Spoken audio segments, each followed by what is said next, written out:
Lord's institute of engineering and technology Hyderabad का वाहिद Muslim minority autonomous engineering institute affiliated to Osmania university बेहतरीन placements के साथ। अस्सलाम वालेकुम नाज़रीन, आइए नज़र हैं आज की एक अहम खबर पर। आज की हमारी अहम खबर है छतरी नाका पीएस लिमिट से, क्योंकि साउथ जोन पुलिस के ऊपर यानी हैदराबाद के पुराने शहर पुलिस के ऊपर अक्सर ये इल्ज़ाम लगाते रहते हैं, क्योंकि पुलिस जो है इनके रिपोर्ट के मुताबिक यानी इनके कंप्लेंट के ऊपर जो है कोई एक्शन नहीं लेती है। इस तरह के इल्ज़ाम लगते रहते हैं पुलिस के ऊपर। इसी तरह का एक इल्ज़ाम लगाते हुए आज जो है छतरी नाका पीएस लिमिट के SHO ऑफिसर जिनका नाम है अब्दुल कादिर जिलानी, उनके ऊपर भी इल्ज़ाम लगाया गया। तो आइए खबर हम आपको दिखाते हैं किस शख्स ने ये इल्ज़ाम लगाया, इसकी वजूहात क्या है और किस ताल्लुक से इन्होंने जो है मीडिया से रुजू होकर ये बयान दिया है। वो तफसीलात हम आपको दिखाते भी हैं, सुनाते भी हैं। इंस्पेक्टर जिलानी साहब को कोर्ट का ऑर्डर मिलने के बावजूद भी जो है इसके ऊपर किसी किस्म का कोई एक्शन नहीं लिया जा रहा है। मैं हायर अथॉरिटी से अपील करता हूं कि सर्कल इंस्पेक्टर छतरी नाका जिलानी साहब को और सब इंस्पेक्टर रविपाल को सस्पेंड करके मेरी इस केस की जो है इंक्वायरी के लिए किसी दूसरे ऑफिशियल को दिया जाए, ताकि मुझे इंसाफ मिले। ये जो है छतरी नाका सर्कल इंस्पेक्टर साहब जिलानी साहब जो है, मुझे ऐसा लगता है करप्शन की जो है दबाव में मेरे साथ इंसाफ नहीं कर रहे हैं।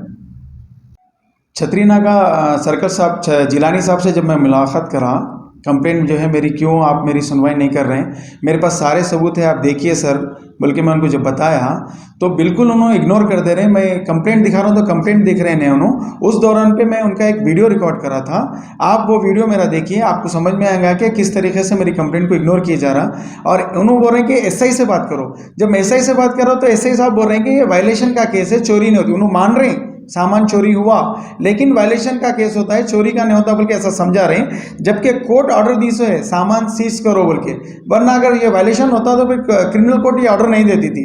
जिलानी साहब बिल्कुल जो है इसके अंदर रिश्वत लेके, शायद मैं ऐसा लग रहा, ये बिल्कुल करप्शन का मामला है, रिश्वत ही इसके ऊपर असर कर रही है। उन्होंने अपनी ड्यूटी ठीक तरीके से नहीं कर सक रहे हैं, जिसकी वजह से मैं आला उहदेदार कमिश्नर साहब से अपील कर रहा कि सर इनको पहले सस्पेंड करिए और मेरा ये केस जो है किसी दूसरी पुलिस की जुरिडिक्शन से इन्वेस्टिगेट कराइए, ताकि मेरे को इंसाफ मिले। अस्सलाम वालेकुम, मेरा नाम सैयद रियाजुद्दीन, मैं जो है एक MS कन्वेंशन हॉल जो है छतरी नाका पुलिस के एरिया में मेरा फंक्शन हॉल है, जहाँ पर 4 तारीख को जो है वहाँ पर चोरी हुई थी।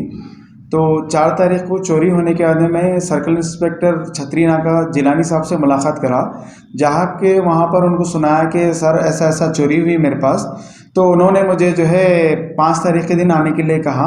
फिर 5 तारीख के दिन आने के बाद में मुझे जो है 6 तारीख के लिए आने के लिए कहा। फिर 6 तारीख के दिन SI साहब को भेज कर वहाँ पर मुआयना करवाए, और मुआयने के बाद में SI साहब से रिपोर्ट तलब करे। तो SI साहब ने जो है उन्होंने पेपर पे डायग्राम डाल के उनको बताया कि सर ऐसा ऐसा चोरी हुई है वहाँ पे, और इनका सामान वहाँ से पूरा गया हुआ है।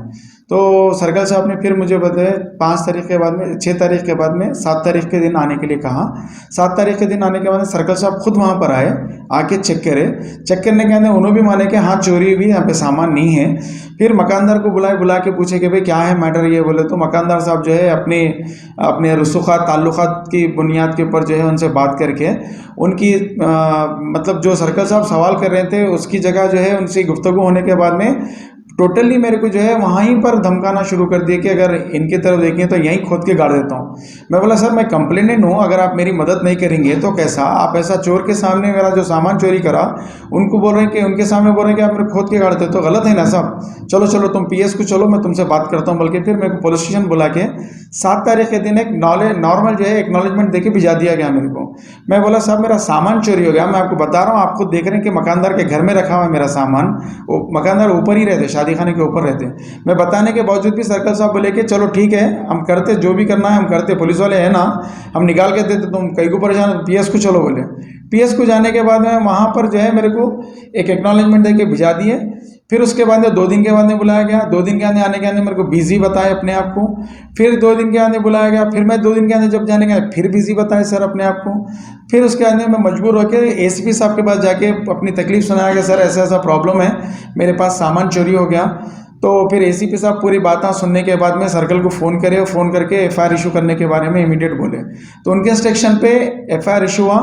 सर्कल साहब वरना FIR भी इशू नहीं कर रहे थे। तो जब SI साहब जो है मुआयना करके आए, उसके बाद में सर्कल साहब से मेरी बात होने के आने सर्कल साहब बोले SI से मिलो।